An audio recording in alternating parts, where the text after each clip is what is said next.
Well, welcome students. We're going to be looking today a little bit more about cancer and kind of understanding how cancer comes to be and kind of putting that into the context of the things we've already learned about a little bit about the biology of cancer. And so what we're going to be doing today is talking a little bit about what causes cancer. And so first I thought we'd start just by looking at a chart that really displays how colon cancer incidence changes by age. And so clearly along this bottom axis we can see the independent variable is age, and then the dependent axis is the number of people that get colon cancer per 100,000 individuals. And so we can see that there is this nice kind of shape of the curve where it starts out very, very low and then it rises very, very quickly. And we can kind of look for patterns at different ages and say, well, if we were to take, say, a young individual, maybe 24 or 25 years old, and kind of understand what is their incidence of cancer, we can clearly see that it's very, very low. It's so low that you can barely see it rising off of that zero line at the very, very bottom. So it's less than 0.00001%. So it's very, very small. If we increase in age and look, say, at maybe a 6-year-old, we can see that the age of incident, or the incident rate, is actually substantially higher. But in this case, it's actually only about 75 out of 100,000 people, which is still only about 0.075% likelihood of a 60-year-old developing colon cancer. And of course, if we keep even going further, we can clearly see that as an individual gets to be pretty old, and maybe they're about 80 years old, that the incidence of cancer is increased even more. But again, this is only 0.3% likelihood of developing cancer by the age of 80. But we can clearly see from this graph that there is a general pattern that as individuals get older, that they are much more likely to develop cancer, and specifically colon cancer in this case. And there are several reasons that that may be the case. First and foremost, as you get older, you tend to kind of build up these risk factors that maybe through life an individual has tobacco use that kind of accumulates through time, or alcohol use, or they have a poor diet, or maybe they really are not physically active, and those things can build up over time. Or perhaps there is this idea that more time is needed to accumulate these mutations, which of course we already know about is what is the result makes for cancer. Also, we know that in older tissues, some of these mechanisms that we just learned about in day 21 are not really functioning clearly as well. And if we don't have some of those checkpoints and those ways to manage cancerous cells, then we're not able to fight it off, and we can actually develop cancer. And of course, if we just kind of look from the social perspective, we know that in many cases older adults often receive less frequent screenings. So maybe they're not getting the preventative care or the treatments that would be needed to reduce their incidence of cancer.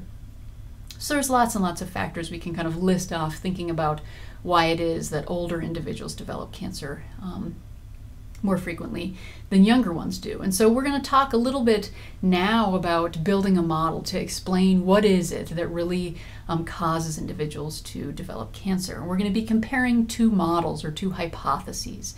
And so the first hypothesis is that cancer develops as a result of just a single mutation. And this is what we call the one-hit hypothesis, meaning you only have to have one mutation, and if you have that mutation, then you have cancer. And this contrasts with what we refer to as the two-hit hypothesis, and that is that cancer develops as a result of two independent mutations. And so we're going to kind of simulate a model to see what we can do in comparison of these two different hypotheses, the one-hit versus the two-hit hypothesis.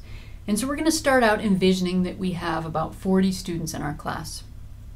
And each student in our class is given a card, what we kind of call a cancer card. And it looks a little bit like this. And so here's 3 examples of perhaps 3 different students in our class, student 1, student 2, and student 3. And they're each given one of these cancer cards. And you can clearly see that that first column off to the left-hand side is indeed age. And so it's kind of every 5 years, we can see going all the way up to 100 years of age. And then we also have on these cancer cards data for 2 genes. So this first gene may code for some individual factor that's very, very important, and the second gene codes for maybe a completely different one. It's a very, very different gene in this particular case. We've already learned about a bunch of genes that may be associated with cancer, so perhaps these is an example of one of those. But the numbers that are in those last 2 columns to the right are simply completely random numbers. And so from 1 to 25, I randomly picked them and they were assigned into those columns. Okay, so they are completely random. And so what we can do is that I could go and find a random number. I could go into a random number generator and pick a number.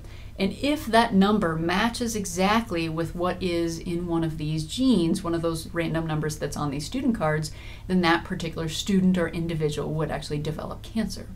And so we'll do that. So prior to this video, I went ahead and sampled a random number from my computer on the random number generator. So the first number we have is 21, and so we're just going to use gene 1 for this case. We'll get to gene 2 as we look at the 2-hit hypothesis, but we're starting now with just the 1-hit hypothesis. So as I mentioned, that random number was 21. So we can go throughout these numbers and kind of just start maybe with student 1 and start looking for a 21, and we can kind of go down until we suddenly see there indeed is a 21, and we go down and we don't see any others. So we clearly see this is one mutation, so this individual has cancer. We can then go to student 2 and go ahead and kind of scroll down. We don't see a 21. Then we can go over to student 3 at gene 1 and we can scroll down, and they also don't have any of that 21, which was that mutation. So we can then say that these 2 individuals do not develop cancer. And so that's kind of good information for us to kind of base upon what we're going to decide as to if this one-hit model actually works.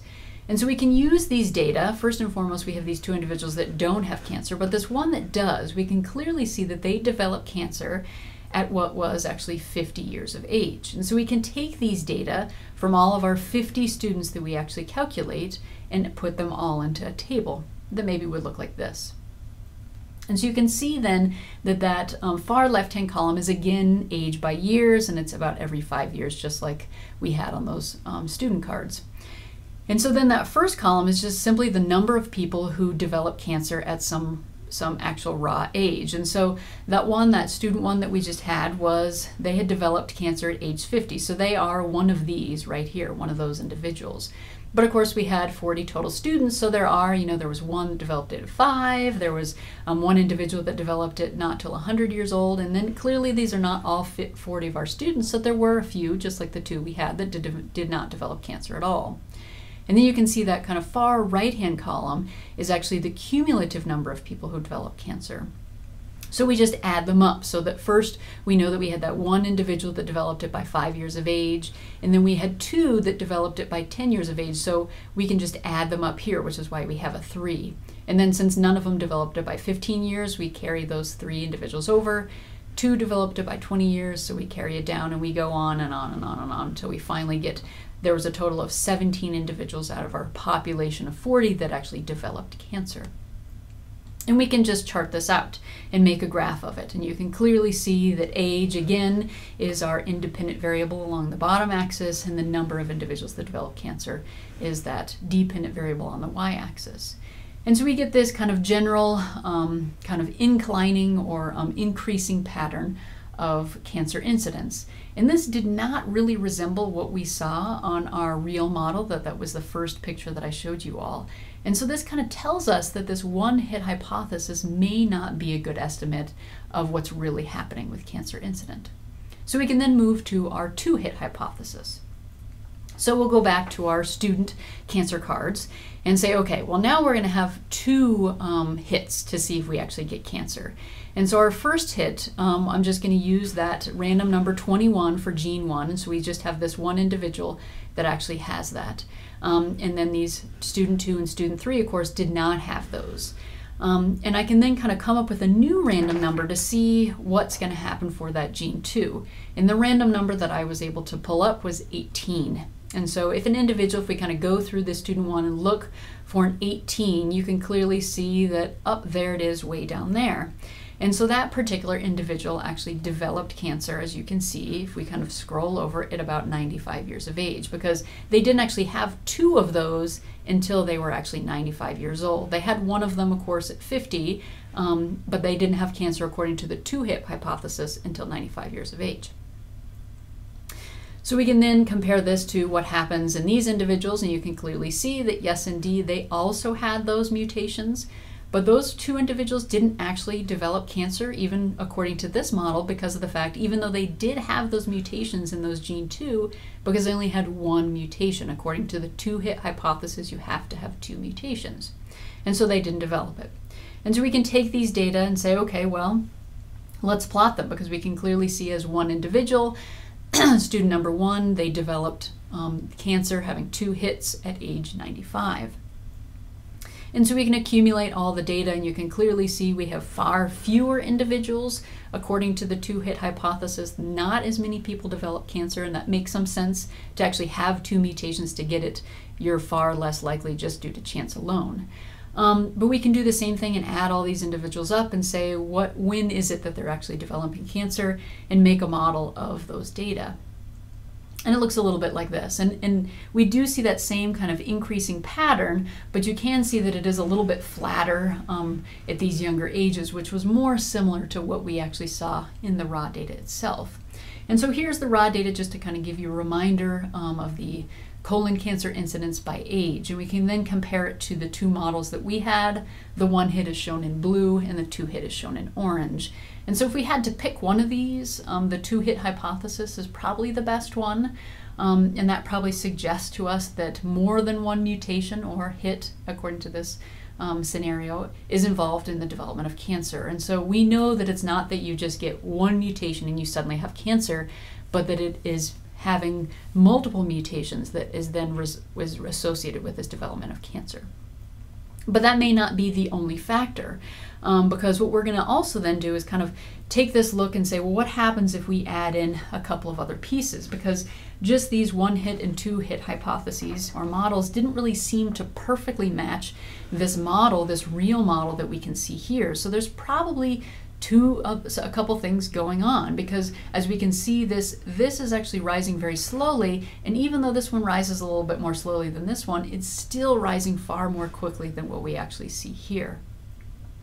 In addition, the other thing that's very, very different between this model and at least the 2-hit hypothesis, as well as the 1-hit, is that the kind of likelihood of developing cancer is far higher with these models. And that is just kind of looking at these number of individuals out of 40. It's a much greater likelihood than, as we saw here, kind of the individuals that are actually developing it.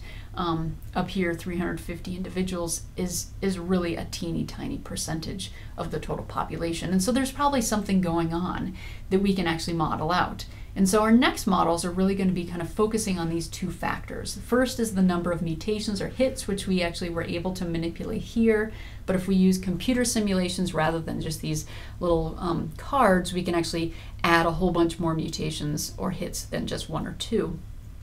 In addition, we're also going to be looking at the mutation frequency. So as I mentioned, we only had random numbers that went up to 25. And so that meant that you could only have a 1 in 25 chance at getting this, or even higher, but that was the lowest chance you could possibly get. And so we wanted to kind of manipulate that to see what happens when you actually vary these things.